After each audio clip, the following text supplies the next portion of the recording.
So ಇವಾಗ ನಾವು ಬೇರೆ ಬೇರೆ ಲೈಫ್ ಪ್ರೊಸೆಸ್ ನೋಡಿದ್ವಿ. ಸೊ ಈ ಲೈಫ್ ಪ್ರೊಸೆಸ್ ಆಗಿದಾಗ ತುಂಬ ವೇಸ್ಟ್ ಜನ್ರೇಟ್ ಆಗುತ್ತೆ. ಸೊ ಇದು ಮೆಟಬಾಲಿಕ್ ಆ್ಯಕ್ಟಿವಿಟೀಸ್ ಏನಿರುತ್ತಲ್ವ ಅದು ತುಂಬ ಟೈಪ್ ಇದು ವೇಸ್ಟ್ ಜನ್ರೇಟ್ ಮಾಡುತ್ತೆ, ಇನ್ಕ್ಲೂಡಿಂಗ್ ನೈಟ್ರೋಜಿನಿಯಸ್ ವೇಸ್ಟ್. ಮತ್ತು ಈ ವೇಸ್ಟು ನಮ್ಮ ಬಾಡಿಗೆ ತುಂಬ ಹಾರ್ಮ್ಫುಲ್. ಸೊ ನಾವು ಅದನ್ನು ಎಕ್ಸ್ಪೆಲ್ ಮಾಡಬೇಕಂದ್ರೆ ತೆಗಿಬೇಕು. ಸೊ ಇದು ಏನು ಪ್ರಾಸೆಸ್ ಇದೆ ಅಲ್ವ, ಅಂದರೆ ಈ ವೇಸ್ಟನ್ನು ಹೊರಗಡೆ ತೆಗೆಯೋದು, ಇದನ್ನು ನಾವು ಎಕ್ಸ್ಕ್ರೀಷನ್ ಅಂತ ಹೇಳ್ತೀವಿ. ಸೊ ಯೂನಿಸೆಲ್ಯುಲರ್ ಆರ್ಗ್ಯಾನಿಸಮ್ ಎಕ್ಸಾಂಪಲ್ ನೀವು ಅಮೀಬಾ ನೋಡಿದ್ವಿ.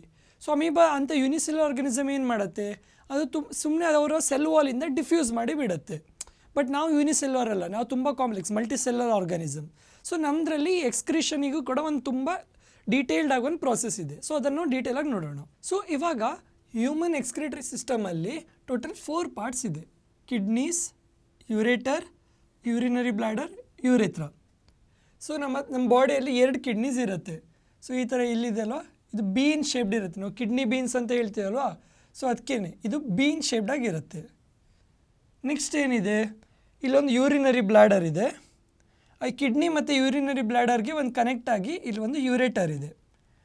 ನೆಕ್ಸ್ಟು ಯೂರಿನರಿ ಬ್ಲಾಡರ್ಗೆ ಫೈನಲ್ ಇಲ್ಲೊಂದು ಓಪನಿಂಗ್ ಇದೆ, ಅದನ್ನು ನಾವು ಯುರೆಥ್ರಾ ಅಂತ ಹೇಳ್ತೀವಿ. ಸೊ ಇವಾಗ ನಾವು ಈಚ್ ಪಾರ್ಟ್ ಇದು ಏನು ಫಂಕ್ಷನ್ ಮಾಡುತ್ತೆ, ಅಂದರೆ ಹೇಗೆ ಇದು ಎಕ್ಸ್ಕ್ರಿಟರಿ ಸಿಸ್ಟಮ್ ವರ್ಕ್ ಆಗುತ್ತೆ ಅಂತ ನೋಡೋಣ. ಸೊ ಇವಾಗ ಫಸ್ಟು ಕಿಡ್ನಿ ಬಗ್ಗೆ ನೋಡೋಣ. ಸೊ ಕಿಡ್ನಿ ಏನು, it is a bean shaped organ which lies near the back bone in the abdominal cavity. ಅಂದರೆ ಈ ಪಾರ್ಟಲ್ಲಿ ಇಲ್ಲಿ ಅಬ್ಡಾಮಿನಲ್ ಕ್ಯಾವಿಟಿ ಇದೆ ಅಲ್ವಾ, ಇಲ್ಲಿ ಬ್ಯಾಕ್ ಬೋನ್ ಹತ್ರ ಇಲ್ಲಿ 2 ಕಿಡ್ನೀಸ್ ಇರುತ್ತೆ, ಲೆಫ್ಟ್ ಮತ್ತು ರೈಟಲ್ಲಿ. ಸೊ ಏನಿರುತ್ತೆ ಈ ಕಿಡ್ನಿಯಲ್ಲಿ, it contains filtering units called nephrons. So ಅದಕ್ಕೆ ನಾವು ಕಿಡ್ನಿ ಸ್ಟಡಿ ಅಥವಾ ಈ ಎಕ್ಸ್ಕ್ರಿಟರಿ ಸಿಸ್ಟಮ್, ಬೇಸಿಕಲಿ ಕಿಡ್ನಿ ಸ್ಟಡಿಗೆ ನಾವು ನೆಫ್ರಾಲಜಿ ಅಂತ ಹೇಳ್ತೀವಿ. ಸೊ ಏನಿರುತ್ತೆ ಈ ನೆಫ್ರಾನ್ಸಲ್ಲಿ, ಸೊ ಈ ನೆಫ್ರಾನ್ಸ್ ಅಂದರೆ ಥಿನ್ ಕ್ಯಾಪಿಲರೀಸ್ ಈ ಥರ ಕ್ಲಸ್ಟರ್ ವೈಸ್ ಈ ಥರ ಇರುತ್ತೆ. ಅಂದರೆ ಆ ಕಡೆ ಈ ಕಡೆ ಆಗಿ ಕ್ಲಸ್ಟರ್ ಆಗಿರುತ್ತೆ, ಒಂದು ಗೊಂಚು ಥರ. ಇಲ್ಲಿ ನಾವು ನೋಡ್ತೀವಲ್ವ, ಇದನ್ನು ನಾವು ನೆಫ್ರಾನ್ಸ್ ಅಂತ ಹೇಳ್ತೀವಿ. ಮತ್ತು ಈಚ್ ನೆಫ್ರಾನ್ ಜೊತೆ ಒಂದು ಕಪ್ ಲೈಕ್ ಸ್ಟ್ರಕ್ಚರ್ ಇದೆ, ಇಲ್ಲಿ ಕಾಣಿಸುತ್ತಾ ಕಪ್ ಲೈಕ್ ಸ್ಟ್ರಕ್ಚರು, ಅದನ್ನು ನಾವು ಬೌಮ್ಯಾನ್ಸ್ ಕ್ಯಾಪ್ಸ್ಯೂಲ್ ಅಂತ ಹೇಳ್ತೀವಿ. ಈ ಕ್ಯಾಪಿಲರೀಸ್ ಏನಿದೆ ಅಲ್ವಾ, ಥಿನ್ ವಾಲ್ಡ್ ಕ್ಯಾಪಿಲರೀಸ್, ಇದನ್ನು ನಾವು ಗ್ಲೊಮೆರುಲಸ್ ಅಂತ ಹೇಳ್ತೀವಿ.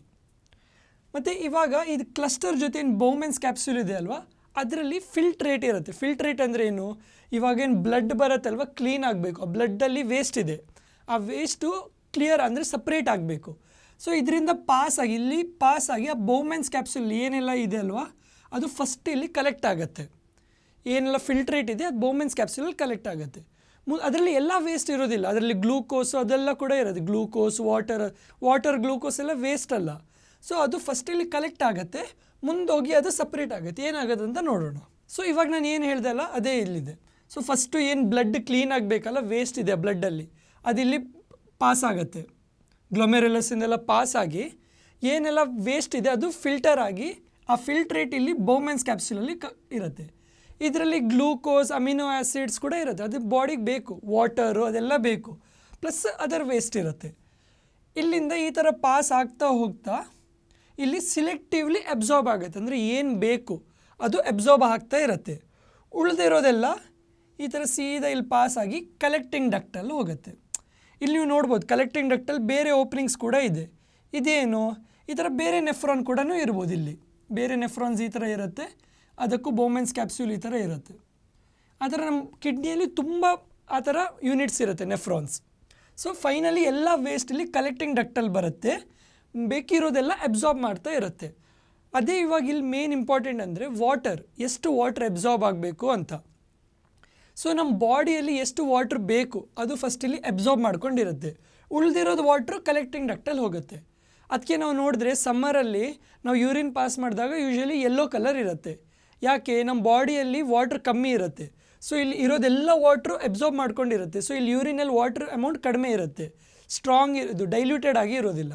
ಅದೇ ನಾವು ಜಾಸ್ತಿ ನೀರು ಕುಡಿದ್ರೆ ಯೂರಿನ್ ವೈಟ್ ಕಲರ್ ಇರುತ್ತೆ. ಏಕೆ, ಆಗ ಜಾಸ್ತಿ ವಾಟ್ರ್ ಯೂರಿನ್ ಆಗಿಯೇ ಪಾಸ್ ಆಗುತ್ತೆ. ಸೊ ಅದಕ್ಕೆ ಹೇಳ್ತೀವಿ ಸಮ್ಮರಲ್ಲಿ ಆದಷ್ಟು ಜಾಸ್ತಿ ನೀರು ಕುಡಿತಾ ಇರಬೇಕು ಅಂತ. ಸೊ ಇವಾಗ ಯೂರಿನ್ ಹೇಗೆ ಪ್ರೊಡ್ಯೂಸ್ ಆಯಿತು ಅಂತ ಅದೇ ಸೇಮ್ ಇವಾಗ ಏನು ಮುಂಚಿನ ಸ್ಲೈಡಲ್ಲಿ ಹೇಳಿದೆ ಅದೇ.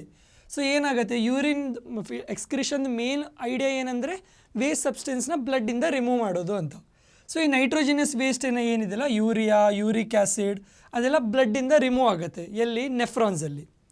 ಅದಾದಮೇಲೆ ಇಲ್ಲಿ ಏನು ಕಲೆಕ್ಟಿಂಗ್ ಡಕ್ಟಲ್ಲಿ ಬರುತ್ತಲ್ವ, ಅದೇ each kidney has large number of nephrons, close ಆಗಿ ತುಂಬ ನೆಫ್ರಾನ್ಸ್ ಇರುತ್ತೆ, ಅದೆಲ್ಲ ಕಲೆಕ್ಟಿಂಗ್ ಡಕ್ಟಲ್ಲಿ ಬರುತ್ತೆ.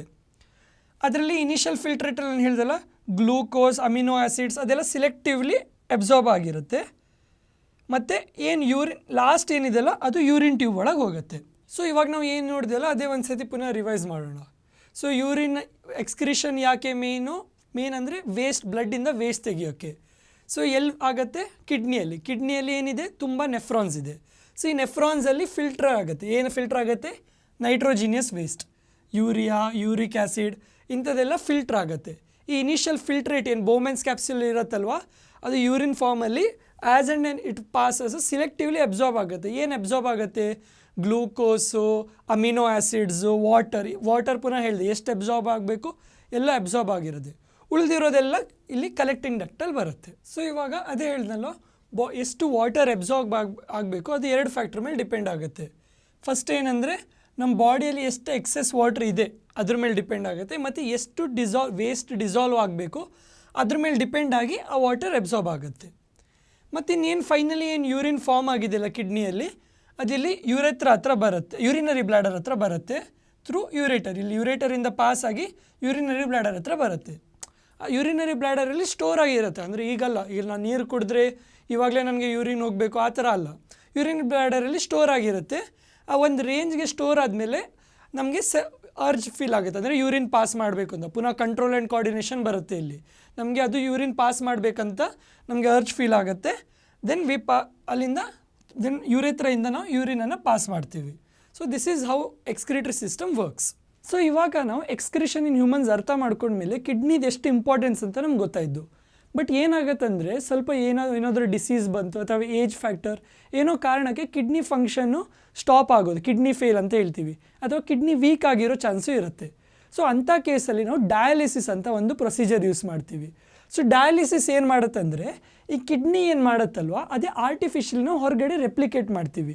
ಸೊ ಏನಾಗುತ್ತಂದರೆ ಇದರಲ್ಲಿ ನಮ್ಮ ಬಾಡಿಯಲ್ಲಿ ಒಂದು ಪೈಪ್ ಫಿಕ್ಸ್ ಮಾಡ್ತಾರೆ. ಸೊ ಅದರಿಂದ ಎಲ್ಲ ಬ್ಲಡ್ ತೊಗೊಂಡೋಗಿ ಒಂದು ಮಷೀನ್ಗೆ ಪಾಸ್ ಮಾಡ್ತೀವಿ. ಸೊ ಆ ಮಷೀನಲ್ಲಿ ಎಲ್ಲ ಬ್ಲಡ್ಡು ಪ್ಯೂರಿಫೈ ಆಗುತ್ತೆ. ಸೊ ಏನು ಕಿಡ್ನಿ ಮಾಡ್ತಿತ್ತು ಆ ಮಷೀನ್ ಮಾಡುತ್ತೆ. ಸೊ ಪ್ಯೂರಿಫೈ ಆಗಿರೋ ಬ್ಲಡ್ಡು ಪುನಃ ನಮ್ಮ ಬಾಡಿಯಲ್ಲಿ ಪಾಸ್ ಮಾಡ್ತಾರೆ. ಸೊ ಇದು ಫುಲ್ ಎಲ್ಲ ಬ್ಲಡ್ ಪ್ಯೂರಿಫೈ ಮಾಡಿದ್ಮೇಲೆ ನಮ್ಮ ಪುನಃ ಎಲ್ಲ ವೇಸ್ಟ್ ಎಕ್ಸ್ಕ್ರೀಟ್ ಆದಾಗೆ. ಸೊ ಯಾರ್ದೆಲ್ಲ ಕಿಡ್ನಿ ವೀಕ್ ಇರುತ್ತಲ್ಲೋ ಅವರು ವೀಕ್ಲಿ ಅಥವಾ ಮಂತ್ಲಿ ಸೈಕಲಲ್ಲಿ ಈ ಡಯಾಲಿಸಿಸನ್ನು ಮಾಡಬೇಕು. ಸೊ ಇಷ್ಟವರೆಗೆ ನಾವು ಹ್ಯೂಮನ್ಸಲ್ಲಿ ಎಕ್ಸ್ಕ್ರಿಟರಿ ಸಿಸ್ಟಮನ್ನು ನೋಡಿದ್ವಿ.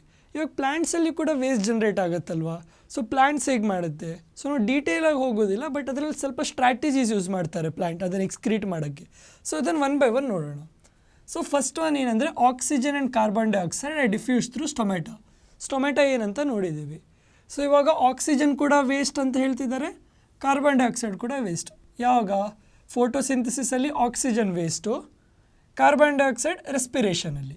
ಸೊ ಇದು ಥ್ರೂ ಸ್ಟೊಮೆಟಾ ರಿಲೀಸ್ ಮಾಡುತ್ತೆ. ಇನ್ನೊಂದು ಎಕ್ಸೆಸ್ ವಾಟರ್, ಪ್ಲ್ಯಾಂಟಲ್ಲಿ ಏನು ಎಕ್ಸೆಸ್ ವಾಟರ್ ಇರುತ್ತಲ್ವ ಅದು ಥ್ರೂ ಟ್ರಾನ್ಸ್ಪಿರೇಷನ್ ರಿಲೀಸ್ ಮಾಡುತ್ತೆ. ನಾವು ಹೇಗೆ ಸ್ವೆಟ್ ಮಾಡ್ತೀವಲ್ವ ಅದೇ ಥರ ಸಿಮಿಲರ್ ಆಗಿ ಇಲ್ಲಿ ನಾವು ನೋಡ್ತೀವಲ್ವ, ಇಲ್ಲಿ ನೋಡ್ತಿದ್ದೀವಿ ಎಕ್ಸೆಸ್ ವಾಟರ್ ಏನಿದೆಲ್ಲ ಅದು ಈ ಥರ ರಿಲೀಸ್ ಮಾಡುತ್ತೆ. ಇನ್ನೊಂದು ಐಡಿಯಾ ಏನಂದರೆ ಪ್ಲ್ಯಾಂಟ್ಸು ವೇಸ್ಟ್ ಪ್ರಾಡಕ್ಟನ್ನು ವ್ಯಾಕ್ಯೂಲ್ಸಲ್ಲಿ ಸ್ಟೋರ್ ಮಾಡ್ತಾರೆ. ನಾವು ಅಮೀಬಾದಲ್ಲಿ ನೋಡಿದ್ದೀವಿ ಈ ಥರ ಫುಡ್ಡು ಈ ಥರ ಒಂದು ವ್ಯಾಕ್ಯೂಲಲ್ಲಿ ಸ್ಟೋರ್ ಮಾಡ್ತಾರೆ. Amoeba is a cell. So ಅದು ಒಂದು ವ್ಯಾಕ್ಯೂಲಲ್ಲಿ ಅದನ್ನು ಫುಡ್ ಸ್ಟೋರ್ ಮಾಡುತ್ತೆ. ಅದೇ ಥರ ಪ್ಲ್ಯಾಂಟ್ ಸೆಲ್ಲಲ್ಲಿ ಒಂದು ವ್ಯಾಕ್ಯೂಲ್ ಕ್ರಿಯೇಟ್ ಮಾಡಿ ಅದರಲ್ಲಿ ಇದು ವೇಸ್ಟನ್ನು ಸ್ಟೋರ್ ಮಾಡಿ ಇಡ್ತಾರೆ. ಇನ್ನೊಂದು ಏನು ಸ್ಟ್ರಾಟಜಿ ಅಂದರೆ ಯಾವ್ದು ಲೀವ್ಸ್ ಅಂದರೆ ಡೆಡ್ ಸೆಲ್ಸ್ ಇರುತ್ತಲ್ವ, ಯಾವ ಲೀವ್ಸ್ ಉದ್ರೋಗೋ ಸ್ಟೇಜಲ್ಲಿ ಇರುತ್ತೆ ಅದರಲ್ಲಿ ಈ ವೇಸ್ಟನ್ನು ಸ್ಟೋರ್ ಮಾಡಿರ್ತಾರೆ. ಸೊ ಅಲ್ಲಿ ಸ್ಟೋರ್ ಮಾಡಿಬಿಟ್ರೆ ಈ ಲೀವ್ಸ್ ಉದ್ರಿದಾಗ ಆ ಪ್ಲ್ಯಾಂಟಿಂದ ವೇಸ್ಟ್ ಎಕ್ಸ್ಕ್ರೀಟ್ ಆದಾಗೇನೆ. ಇನ್ನೊಂದು ಏನಂದರೆ ರೆಸಿನ್ಸ್ ಆ್ಯಂಡ್ ಗಮ್ಸ್.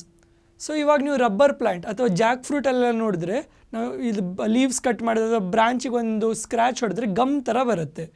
ಸೊ ಅದು ಅದ್ರದ್ದು ಪ್ಲ್ಯಾಂಟಿದ್ದು ವೇಸ್ಟೇ. ಸೊ ನಾವು ಅದನ್ನು ಯೂಸ್ ಮಾಡ್ತೀವಿ, ಅದು ಬೇರೆ ವಿಷಯ.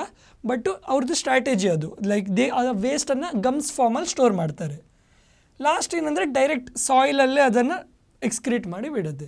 ಸೊ ಇದು ಪ್ಲ್ಯಾಂಟ್ ಇದು ಮೆಥಡ್ಸ್ ಆಫ್ ಎಕ್ಸ್ಕ್ರಿಷನ್. ಇಲ್ಲಿಗೆ ಈ ಚಾಪ್ಟರ್ ಮುಗಿಯುತ್ತೆ. ಸೊ ಈ ಚಾಪ್ಟ್ರಲ್ಲಿ ನಾವು ಲೈಫ್ ಪ್ರೊಸೆಸನ್ನು ಕರೆಕ್ಟಾಗಿ ಅರ್ಥ ಮಾಡ್ಕೊಂಡಿದ್ವಿ. So we started with autotrophic and heterotrophic nutrition. So heterotrophic ನ್ಯೂಟ್ರಿಷನಲ್ಲಿ ಆಮೇಲೆ ನಾವು ಡೈಜೆಸ್ಟಿವ್ ಸಿಸ್ಟಮನ್ನು ಅರ್ಥ ಮಾಡ್ಕೊಂಡ್ವಿ.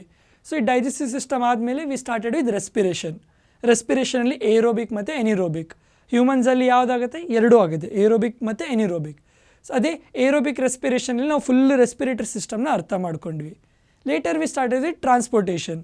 ಸೊ ಟ್ರಾನ್ಸ್ಪೋರ್ಟೇಷನಲ್ಲಿ ಹೇಗೆ ವರ್ಕ್ ಆಗುತ್ತೆ, ಏನು ಟ್ರಾನ್ಸ್ಪೋರ್ಟೇಷನ್ ಅಂದರೆ ಏನೆಲ್ಲ ಪ್ರೊಡ್ಯೂಸ್ ಆಗಿದೆ ಅದೆಲ್ಲ ಒಂದು ಪಾರ್ಟಿಂದ ಇನ್ನೊಂದು ಪಾರ್ಟ್ ಬಾಡಿ ಪಾರ್ಟ್ಗೆ ಮೂವ್ ಆಗೋದು ಟ್ರಾನ್ಸ್ಪೋರ್ಟೇಷನ್. ಸೊ ಇದು ಕೂಡ ಹ್ಯೂಮನ್ಸ್ ಮತ್ತು ಪ್ಲ್ಯಾಂಟ್ಸಲ್ಲಿ ಹೇಗೆ ವರ್ಕ್ ಆಗುತ್ತೆ. ಹ್ಯೂಮನ್ಸಲ್ಲಿ ಹಾರ್ಟ್ ಫಂಕ್ಷನ್ ಇರುತ್ತೆ, ಅದೇ ಪ್ಲ್ಯಾಂಟ್ಸಲ್ಲಿ ಝೈಲಮ್ ಮತ್ತು ಫ್ಲೋಯಮ್ ಅಂತ ಇರುತ್ತೆ. ನೆಕ್ಸ್ಟ್ ನಾವು ಬಂದ್ವಿ ಎಕ್ಸ್ಕ್ರಿಷನ್. ಎಕ್ಸ್ಕ್ರಿಷನ್ ಯಾಕೆ ಇಂಪಾರ್ಟೆಂಟು, ಏನು ವೇಸ್ಟ್ ಪ್ರೊಡ್ಯೂಸ್ ಆಗಿದೆ ಅದನ್ನು ಬಾಡಿಯಿಂದ ರಿಮೂವ್ ಮಾಡಬೇಕು. ಇದು ಕೂಡ ನಾವು ಹ್ಯೂಮನ್ಸಲ್ಲಿ ಕಿಡ್ನೀಸ್ ಯಾಕೆ ಫಂಕ್ಷನ್ ಆಗುತ್ತೆ ಅಂತ ನೋಡಿದ್ವಿ. ಅದೇ ಕಿಡ್ನೀಸಲ್ಲಿ ನೆಫ್ರಾನ್ಸ್ ಇರುತ್ತೆ, ಫಿಲ್ಟ್ರಿಂಗು. ಅದೇ ಪ್ಲ್ಯಾಂಟ್ಸಲ್ಲಿ ಸ್ಟ್ರಾಟಜೀಸ್ ಯೂಸ್ ಮಾಡ್ತಾರೆ, ವ್ಯಾಸ್ಕ್ಯುಲರು ಮತ್ತು ರೆಸಿನ್ಸು, ಗಮ್ಸು ಇದೆಲ್ಲ ಮಾಡ್ಕೊಂಡು ಪ್ಲ್ಯಾಂಟ್ಸ್ ಎಕ್ಸ್ಕ್ರೀಟ್ ಮಾಡುತ್ತೆ. So this is all about life process chapter. So ಇಷ್ಟೆಲ್ಲ ನಾವು ಕಲಿತ ಮೇಲೆ ನಿಮ್ಗೆ ಇನ್ನೇನು ಡೌಟ್ ಇದ್ದರೆ ನಮ್ಮ ಕಮೆಂಟ್ ಸೆಕ್ಷನಲ್ಲಿ ಟೈಪ್ ಮಾಡಿವಿ, ಅಥವಾ ಇಲ್ಲಿ ಕೆಳಗೆ ಕೊಟ್ಟಿರೋ ವಾಟ್ಸಪ್ ನಂಬರಿಗೂ ಮೆಸೇಜ್ ಮಾಡಿ. ನಾವು ಆದಷ್ಟು ಬೇಗ ನಿಮಗೆ ರಿಪ್ಲೈ ಮಾಡೋಕ್ಕೆ ಟ್ರೈ ಮಾಡ್ತೀವಿ. Thank you.